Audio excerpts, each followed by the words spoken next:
یاره زه وایم چې د دې پاکستانیانو نه د ښځې مو واخلي که نه ایله به مې د زړه ته د سکون میلاو شي. د اسرائیلو په ریاست د امریکې یو 50م سټیټ په پاکستان کې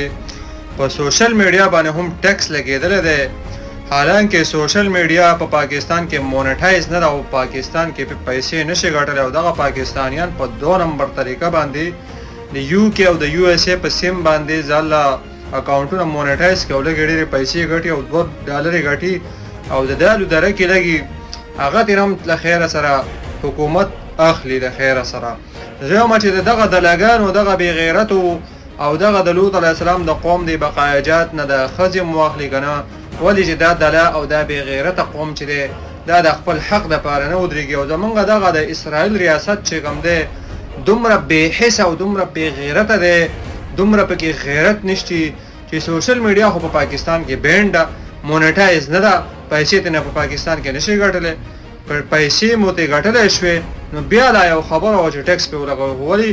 قوم بې غیرت دی او قوم کوني دی، دا کوني قوم دی، کوني.